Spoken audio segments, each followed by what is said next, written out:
You are welcome to another time in the presence of the Lord. This is the Transform Minds Ministry, and I'm the host and convener, Oluwatoyin Richard.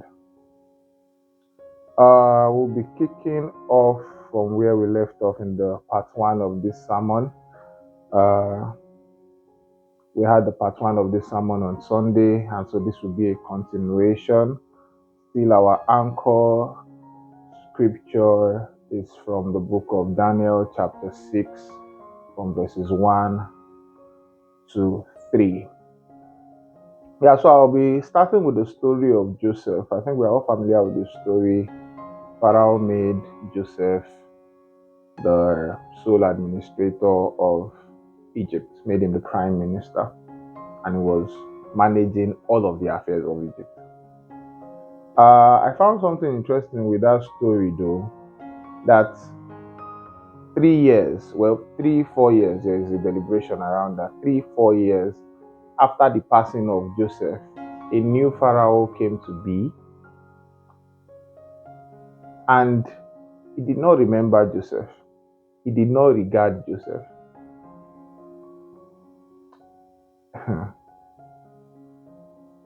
He disregarded Joseph, disregarded the Jews, and even went on to start to persecute them.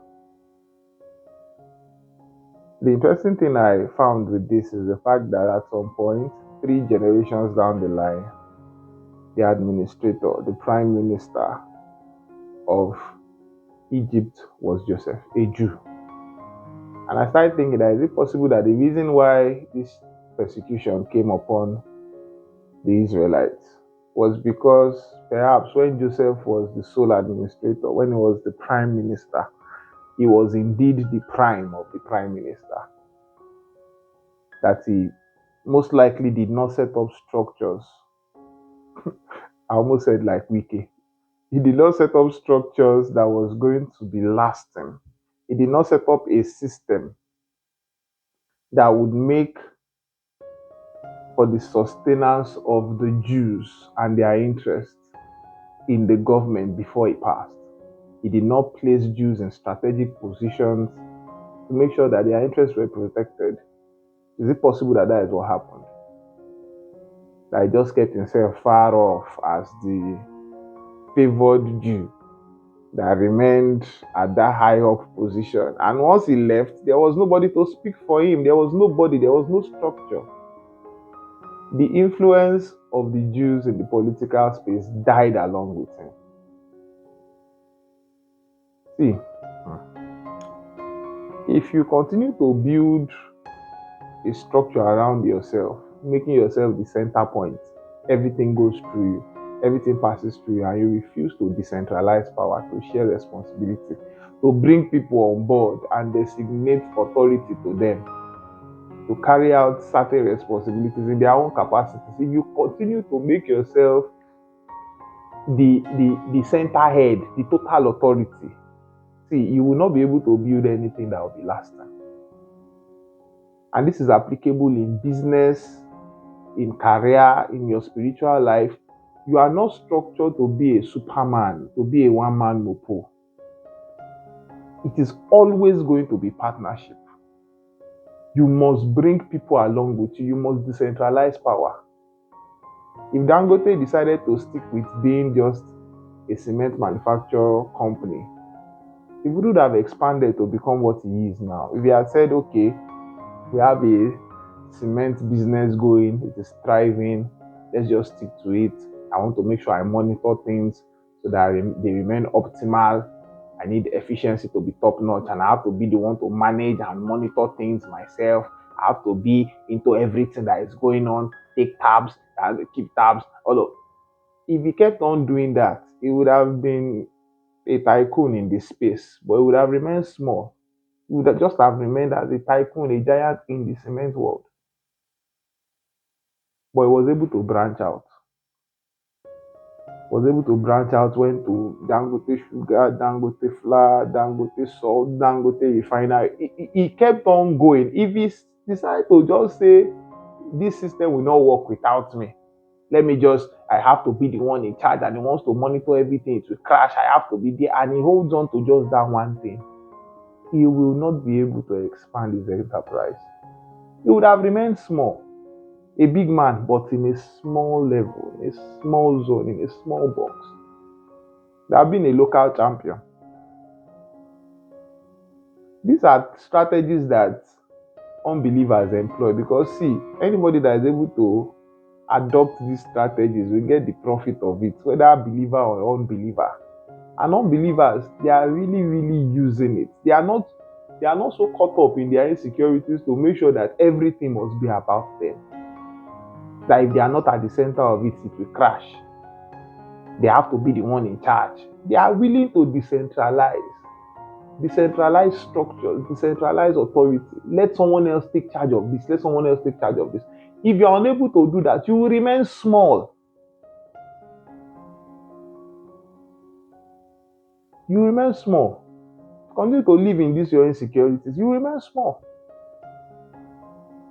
I remember the story of Moses and Jethro, his father-in-law, when Moses was the only judge of Israel, mediating in their matters and their affairs, and he would be at it from morning till evening by himself. And Jethro asked him, "What is this thing that you are doing?" I think the story is in Exodus 18 verses 14. Let's take a read from the Bible. Let's read. So Exodus chapter 18 verses 14 now. I read. So when Moses' father-in-law saw all that he did for the people, he said, "What is this thing that you are doing for the people? Why do you alone sit, and all the people stand before you from morning until evening?" And Moses said to his father-in-law, "Because the people come to me to inquire of God. When they have a difficulty, they come to me, and I judge between one and another, and I make known the statutes of God and his laws." So Moses' father-in-law said to him, "This thing that you do is not good. Both you and these people who are with you will wear yourselves out." And that is what we see in a lot of, especially the business space, people are wearing themselves out. You are wearing yourself out because of this thing you've decided to hold on to so much. Because of this your company that you've decided to hold on to, everything goes through you. Only you CEO, only you manager, only you accountant, only you storekeeper. They will steal your thing. You have to be in the store. They will mismanage your funds. You have to be at the account office. You have to bear responsibility for everything. You are the one directly involved. They want to buy biro, you have to sign it from wherever you are in the world. You have to come for them to sign. They want to buy fuel, you are following the driver to the filling station so that it will not shortchange you. You have to be the one to open the office in the morning by 6:30 a.m. and close it by 8:30 p.m. because you don't want them to steal from you. You set up CCTV everywhere. In fact, if you had your way, you set up CCTV in the toilet. So that if they want to steal laptop from inside the toilet, you send it through the window. You will see them, you will catch them. You want to catch there's thief everywhere. You are not at peace, suspicious of everybody. You have to be the one in charge. You are the only one that know the work. No other person. You are the author and finisher of efficiency. If you are not there, it will crash, it will fail. You can't continue to be like that and build everything around you. You must be able to build a system that can run independent of yourself. It is wisdom that makes you expand. It is the wisdom for growth. It is the wisdom that will not make you wear yourself out. See, you will start to age on time. You start to age rapidly. It will take your life. As you are now, you don't have time for anything else. You don't have time to go to church. You don't have time to grow your spiritual life. You are not praying. You don't have time for your family. It's just business. Because you are the one doing everything. And if you are not doing everything, you believe it will fail. I don't trust anybody. If you want to get something done, do it yourself. Now, so person they quit, they die. Do it yourself. You don't do it. It doesn't apply like that. If you want to get something done well, look for the person that can do it well. And that person might not be you. But you must be willing to delegate power. You do this. You take responsibility for this. And unburden yourself. Don't die. Don't die, or else you will remain small. You will build nothing that will outlive you. Nothing. Your businesses will die with you. Your legacy will die with you. Nothing. Everything you build will be fleeting. Let me continue reading. This thing that you do is not good. Both you and these people who are with you will surely wear yourself out. But this thing is too much for you. It is too much for you. You are not able to perform it by yourself. Listen now to my voice. I will give you counsel. And it's interesting that this counsel is coming from someone that is not an Israelite. I spoke to this in the last sermon the part 1 of this sermon. That the children of that verse of the Bible, it says the children of this world are more shrewd in their ways than the children of light. See, unbelievers know these things and they are willing to adopt it. They are not crazed. They are not so insecure. They want to hold on to power. Everything has to be me. They want to buy biro in the company. You have to come and sign. Your accountant cannot sign out 1,000 naira. Unbelievers know these things and they make the most of it. But you want to just gather all of the power at the center because you are insecure. Because you just feel you have to make, you are the one that can make it work. No, it's a wrong mindset. You will kill yourself. You will kill yourself. And this counsel coming from Jethro to Moses, and he says, and God will be with you. Stand, I will give you counsel, and God will be with you. Stand before God for the people, so that you may bring the difficulties to God, and you shall teach them the statutes and the laws, and show them the way in which they must walk, and the work they must do. If they do it, they will spoil it. They don't know how to do it. Then teach them. Teach them. Don't be so crazed by wanting to be the center of it, to not wanting to lose relevance, to feel your relevance will be threatened. And so you keep saying they don't know how to do it. Now I have to be the one that is a lie. Teach them. Teach people. Let them be able to do it on your behalf. So you can decentralize. You can't be the center of it all. You shouldn't be. Let me continue.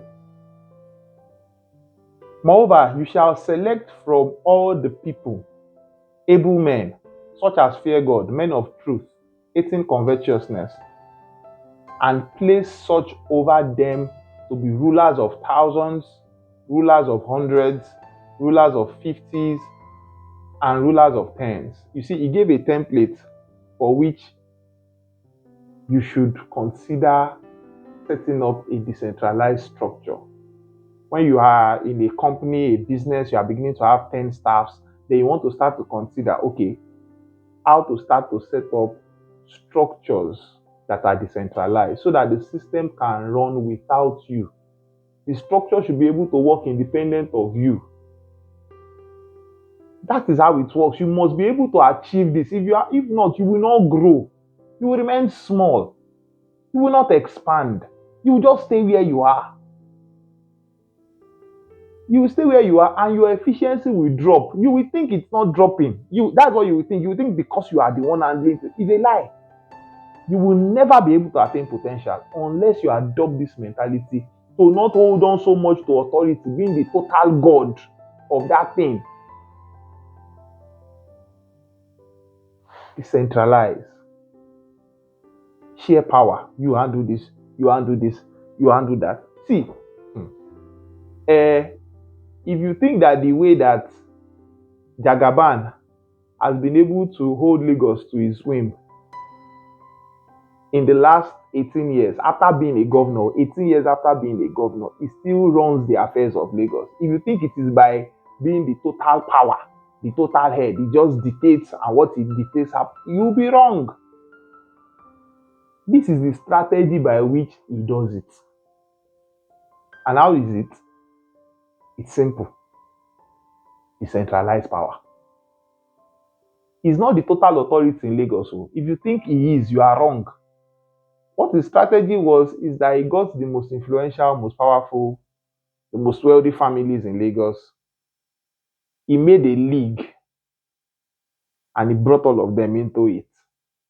And he made himself the head of that board. He made a caucus.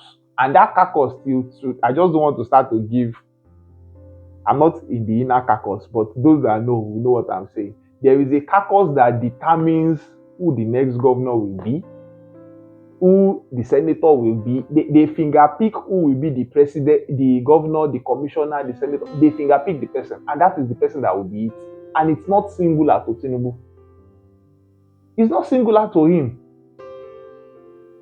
He shares power. You come, be in charge of this. You come, be in charge of that. So if he shares power like that, these influential, powerful families, they will have no reason to want to pull him down. They will have no reason to want to pull him down. They are not encouraged to, because their interest aligns with him. It's a shared interest. Because you choose not to pack all the power for yourself. You decentralize. That is how it works. Unbelievers are using these things and they are making amazing strides in business, in career, in various aspects of their life. They've known how to decentralize. Share power, share responsibility. You do this, you do that. Divide labor. But you want to be the only one. Only you one. Chairman, managing director, storekeeper, account officer. Only you one.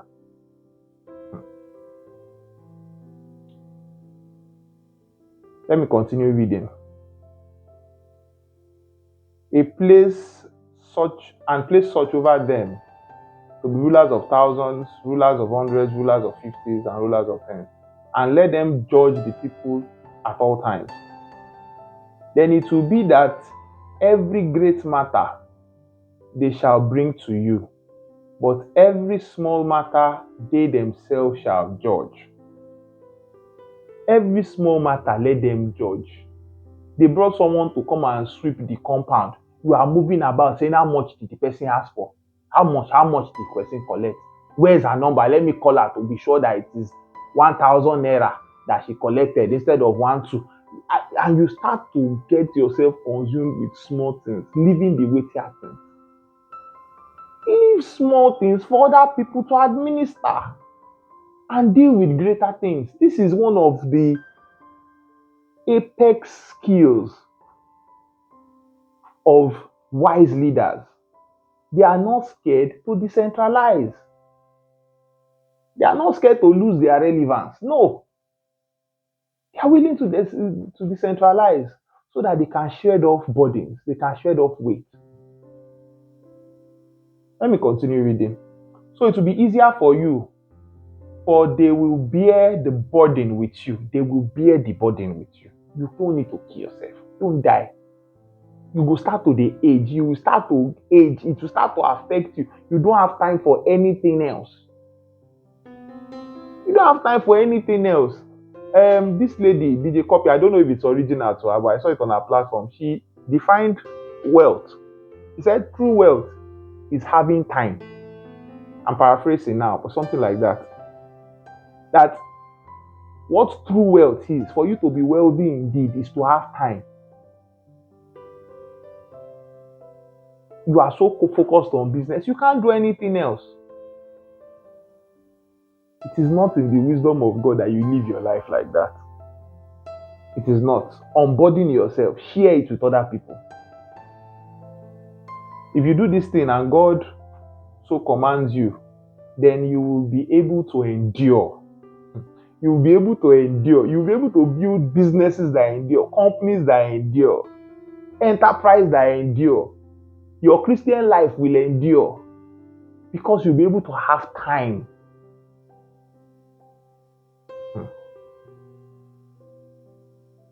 He said, the Bible says in that verse, said, the labor of the fool weareth them out, because they know not the way into the city. If you are wise and you are a leader, you will understand to decentralize. Only you are chairman parochial committee, chairman of harvest, chairman of children church, chairman of every, only you. Wetin happen? You want to kill yourself. And some persons to add the balance to it now, it's important to add this balance to it. So that you don't say that because I'm saying you should decentralize, assign responsibilities. No, there is a template, there is considerations that you have in mind when you want to do these things. And one of it is that, as Jethro advised Moses, this is it here. He said, where is it? Sorry. Yeah, this is what you check out when you want to get people that you want to assign responsibility to. It says select from the people able men, their capacity to do the work. Able men that are able to do the work, that know the work, that are studied about the subject. Able men, 1, such as fear God, 2, men of truth, 18, covetousness. So you want to look out for those people, and those are the people that you start to assign to places of power, places of responsibility. That's what Darius did here. And that is why Daniel found his way to becoming a governor. Check your capacity to do the work. Check that you hate covetousness. Check that you fear God and you are a man of truth. The reason why you are always scared that they will steal your money is because you stole the money in the first place. You got the money from dubious ways. And that is the thing. When you get riches in a dubious way, when you get riches from corruption, there's this thing called the deceitfulness of riches. It will continue to rob you of your peace. It will keep telling you that they will steal your money, they will steal it. And because you stole money, you too will continue to think they will steal your money. You'll be suspicious of everybody. Suspicious of your cashier, suspicious of your manager, suspicious of the waiter. You will not have peace. But if you are led by the Spirit and you consider these factors to select a person that you will delegate responsibility to, that you decentralize power to run things in your stead, you will do it in peace, knowing that there will be no issue that will come from it.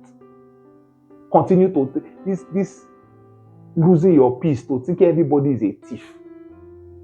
Suspicious, paranoid, every time suspicious of everybody. Why is 15 naira here? Why is 15 naira? Abba. To the pure, all things are pure.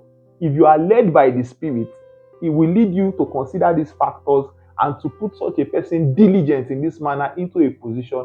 And when you delegate responsibility to the person remains loyal and the person delivers. The person delivers. When you get this type of persons and they deliver, bring the wealth of their value into your company, into your business, then you reward them well, you pay them well. That's another aspect to this. You will get people that can do the job, that are diligent and loyal. You will not pay them well. That is the funny thing. You will not pay them well because a part of you is thinking that even though you can see in your books that there is no hanky-panky, you can see there is no changing of numbers, your accounts are balanced, everything is checking. But one part of you will say there is still a way they are stealing money. Just that you don't know it. So you start to slash their salary, delay their salary. You will not pay them well. Then they will leave. Then you now go and employ a secondary school graduate to come and be account officer because you don't want to pay salaries. You don't want to pay salaries. You want to get someone that is incompetent to be paying 15,000. Then when the person robs you, you start to say, hey, you see, when you assign things to people, that's why I like to do things myself. Then you say, no, you don't want worker. Only you will be in your shop. And because you are one person, you will not always be there. Let someone else go and buy material for you. No, you will be the one to go and buy material. People will come to your shop, they will meet it empty. You start to lose customers because you've chosen not to be wise. You've chosen not to be wise. You are a worker in an office. Maybe you are an account officer or something. Then they get an assistant for you. The first thing that comes into that your very myopic mind is that what is he really doing? I can take on his responsibility. I can do it. And then they will pay me for 2. Yes, I'll take on his responsibility. I'll do it. They will pay his salary alongside my own because your mind is thinking that that money they are paying him, ideally, they should have added it on your own. You are losing money because they gave you an assistant instead of being happy of the relief that it's bringing for you. Come and train the assistant now. You will not want to train him because you are scared. You are scared that you will lose relevance. You train him now. When they want to downsize, they will remove you because now he knows the job. He can take your place. And you keep battling all these insecurities. This wanting to be relevant. You are a photographer in the church, in the media unit. You refuse to teach any other person how to take pictures because you want to be the only one. They will be waiting you. Service must be held in pause for you to come there. And when you are coming, or when they call you to come around, you receive the call of the media coordinator. You're like, hello, hey, I'm coming, sir. I'm on my way. Then the people that are with you, you tell them that you see all these things, just the call person, they disturb. You're a clown, bro. You're a clown. You're a clown. You're just a. Oh, see, let me tell you something. If you start to think properly, you will not build your life around wanting to be the center of anything. God did not design it like that. You are the only drummer in the church. You intentionally go late. So that when you enter the church, you will not be like, where have you been now? Where have you been? Oh, yeah, go to the drums. Then you'll not be doing like this, acting like you are humble. Oh, God, you do not have sense. You see. Then when you are done drumming, you say, may they even bring another person who go they relieve me sometimes. But you don't mean it. You like the attention. Now them the rush us. You like that attention. You like to be the center. There's no wisdom in that thing. You will die small. That the pastor of a church, there's a junior minister that you know preaches better than you. You will not give him the platform to preach. Sunday service, 4 service on Sunday, 3 on Wednesday. For the past 10 years, you have been the only one preaching. You will not let other people preach because you are insecure. You feel you will lose your relevance with your members. These people will now leave your church and go and set up their own ministry. You start to curse them that they left with your members. See, our minds as believers has to be transformed, has to be renewed. Has to be renewed. And it is my prayer today that God will help us. By the mighty hand of His Spirit, He will take away our insecurities, help us to understand diligence, help us to build things that truly last. He will give us the wisdom to prosper, to be established, to decentralize power, to understand that relevance comes with diligence, not scarcity. We come into this refined perspective. In Jesus' name, I pray. Amen.